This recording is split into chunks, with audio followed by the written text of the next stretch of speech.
Welcome to 23 ABC Sports. I'm Ken Mashinchi. Sports Director Stephen Hicks is traveling back from Oklahoma City. Also coming back from Oklahoma were the CSU Bakersfield runners who touched down in Bakersfield late last night. And the runners were greeted by fans at Meadows Field Airport following their first appearance in the NCAA tournament, which ended with an 82-68 loss to the University of Oklahoma in the first round. 23 ABC's Andrew Worth caught up with the runners' coach Rod Barnes, who expressed disappointment over Friday's loss, but also said the support for his team has been incredible. Kern County has done, and their excitement and enthusiasm and support over the last week cannot be matched. That's just the way that it is. I don't think any other team that's in the tournament has had this kind of excitement in their county or in their city, and that's what we think that makes us special, and we just want to build on it. Limos were donated to help transport the players and coaches from the airport back to campus. And as for next year, the team looks forward to using Friday's loss to the Sooners as motivation for getting back to the big dance. We're going to do it again next year. Hopefully we get bigger support, bigger fans, more people to come out and support us. We'll be back, man. Got a good core group coming back next year, and hopefully add some good pieces in recruiting as well, and then, be back dancing again next year. We're not satisfied. We're happy what happened, but we want more, and we're driven to get more.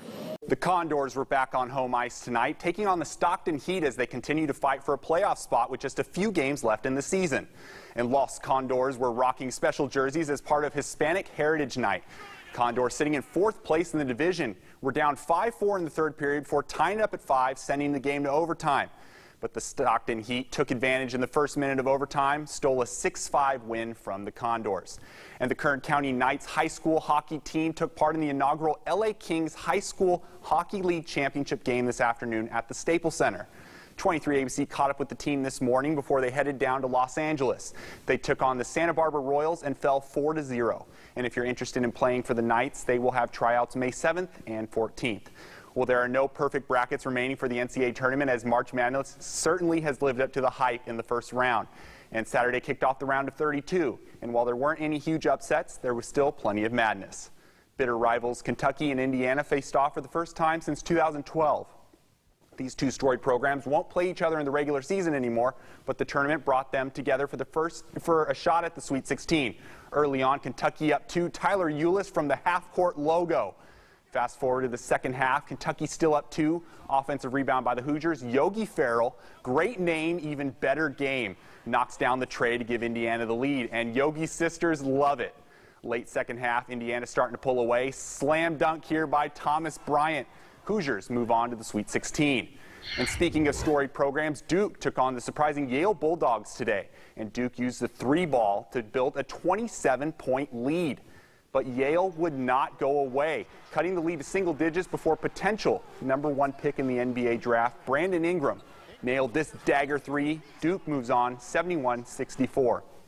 The Golden State Warriors and San Antonio Spurs have been rewriting the NBA record books all season, and their meeting in Texas set the mark for highest combined winning percentage between two teams at 88%.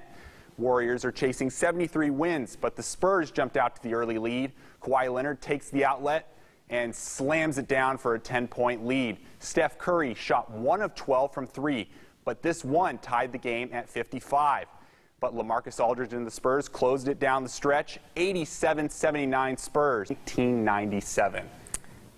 Okay, don't ask me anything about almost basketball. 19 years right there of not winning. That's unprecedented. Well, good luck to them. But can we talk about real quick about the Condors? Yeah. You didn't say anything about that crazy fight. I know. I kind of left that. I just kind of snuck it in there. That was intense. Seeing if people are paying attention. Oh, I'm I was paying attention. It was pretty brutal. Yes, it was. Thanks, Ken.